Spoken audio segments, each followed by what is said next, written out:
so ons het 'n meeting wat afkom. Die dansskool maak oop volgende week. So ons moet gou bymekaar kom, die board, sodat ons goed in plek kan sit. Ons maak gou reg vir die meeting. Let's go. En dit is ons meeting agenda. Let's go.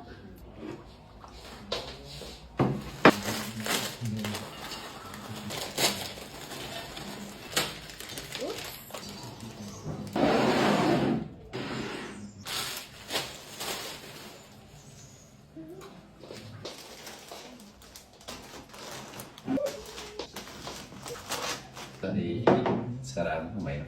Ek het net gevoel ek gaan vir hulle elkeen 'n gift gee. Ek weet ons begin nou eers, maar hulle werk baie hard, guys, en ek wil vir hulle voor die tyd net dankie sê, net vir hulle lekker verwelkom, because die is 'n dream team wat saam met my werk om die dansskool 'n sukses te maak. Ek eer die Here dat hulle deel is van die ministry. So in hierdie pakkies het ek vir hulle elkeen so 'n sakkie gekoop. Is different colors. Ek wil hulle nog elkeen 'n gift gee. Die is so min wat ek vir hulle gee. Ek wens ek kan nog vir hulle baie meer gee.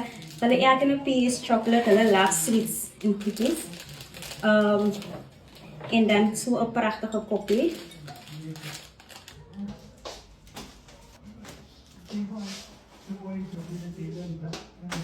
Plekje ook vir my.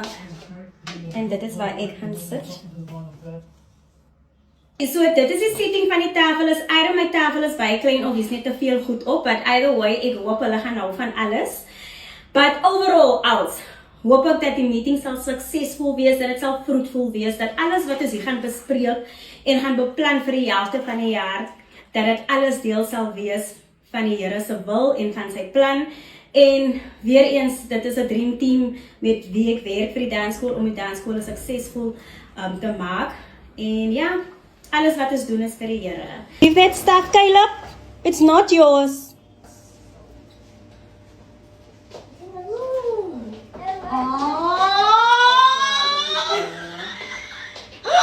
What's happening? What is happening?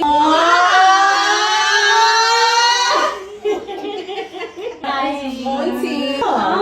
It's very hi, Lord. Yeah, I don't know